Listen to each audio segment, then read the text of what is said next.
बिस्मिल्लाहिर्रहमानिर्रहीम। अस्सलाम वालेकुम व्यूअर्स एंड स्टूडेंट्स।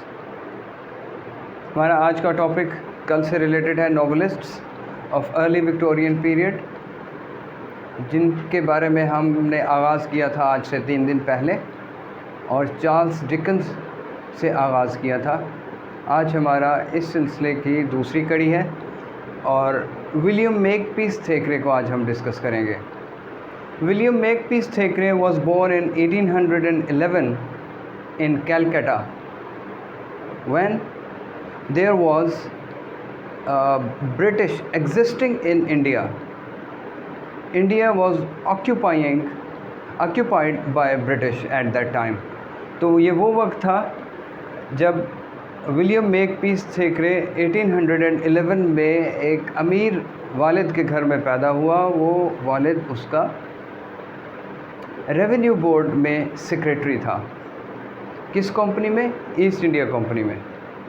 ये वही ईस्ट इंडिया कंपनी है जिसने इंडिया पर कब्ज़ा कर लिया था और जिससे हमने 1947 में आज़ादी हासिल की थी।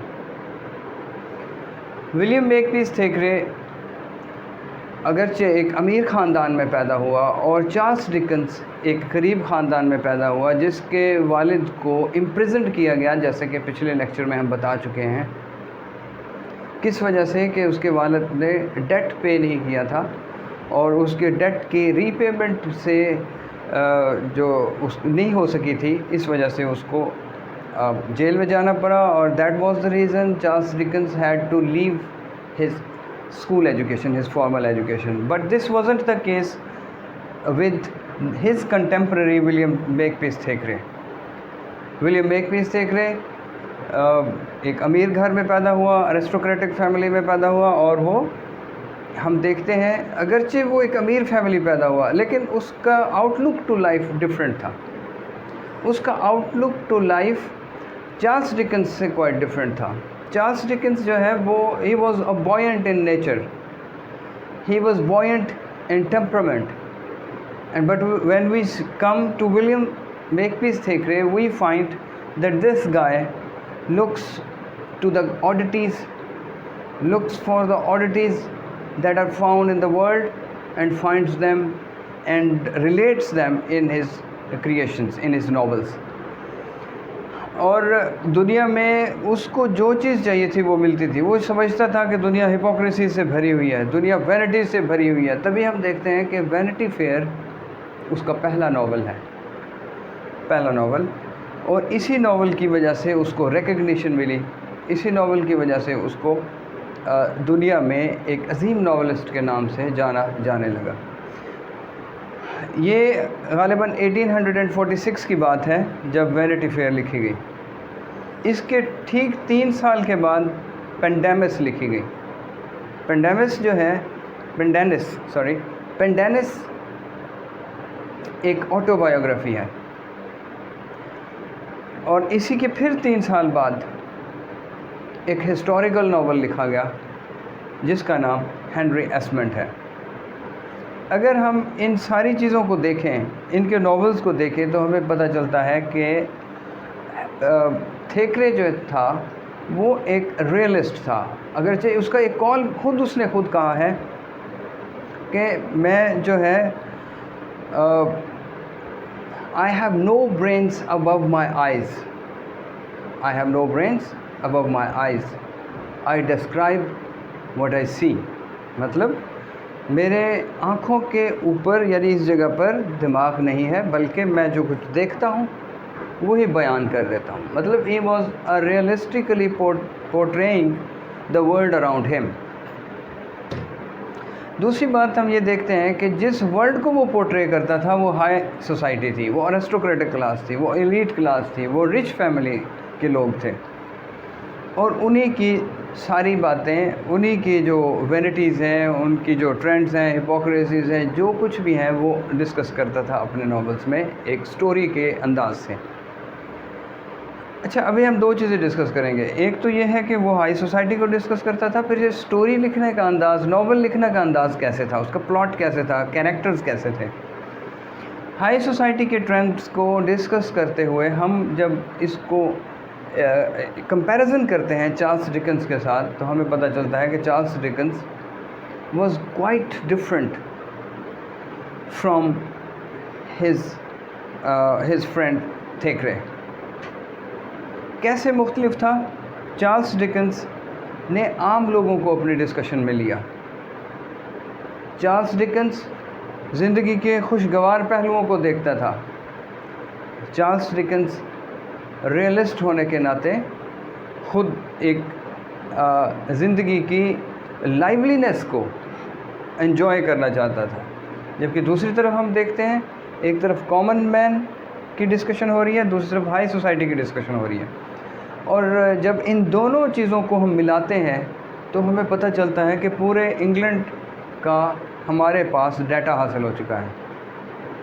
सो we can say that the two things that they have shared, Charles Dickens and Thackeray shared no other thing except what they have learned from the society, except what they have seen in the society and described them and narrated them in their own novels.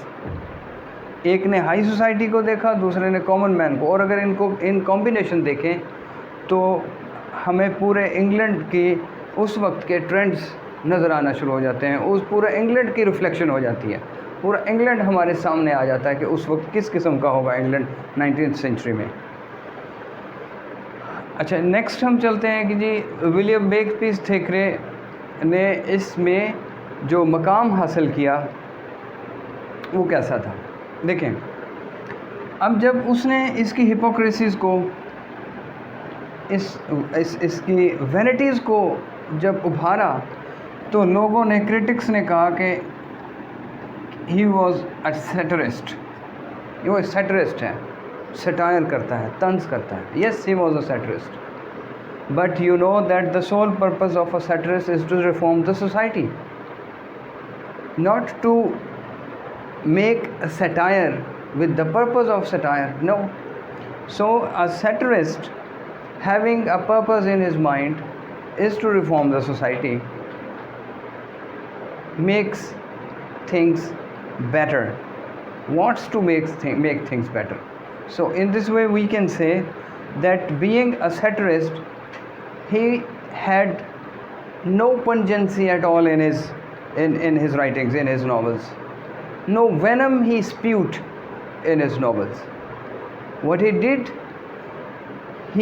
it in kindness, in good humor, just to reform the society. So as a satirist, his purpose was not to satire, just to satire, but to reform the society. Second thing that we had already conveyed to you, that we will discuss in the lines कि इसका style कैसा था। अब जब हम story यानी plot को देखते हैं और कैरेक्टर्स को देखते हैं और कंपैरिजन करते हैं, वैनिटी फेयर को, फिर पेंडेनेस को देखते हैं, पेंडेनेस के बाद हेनरी एस्मंड को देखते हैं, तो हम देखते हैं कि there is a gradual rise in his maturity, in his writing calibre, एक मैच्योरिटी आती जाती है उसके तहरीरों में। पहले उसके नॉवेल्स में हमें मिलता है कि उसके जो कैरेक्टर्स हैं ये डिसकनेक्टेड हैं, कैरेक्टर्स में कोई ख़ास ऐसी बात नहीं है जो उसके रोल के साथ मैच करे।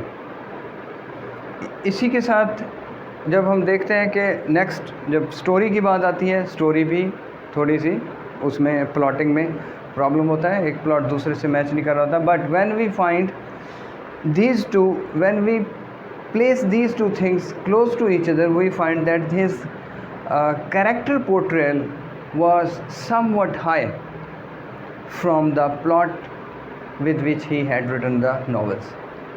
लेकिन जब हम उसके हिस्टोरिकल नावल हेनरी एस्मंड तक पहुंचते हैं तो हमें पता चलता है कि it is all the more superb in every respect. It is completely superb, superior in every respect. For example, in character portrayal, for example, in plot construction, for example, in well knit story writing.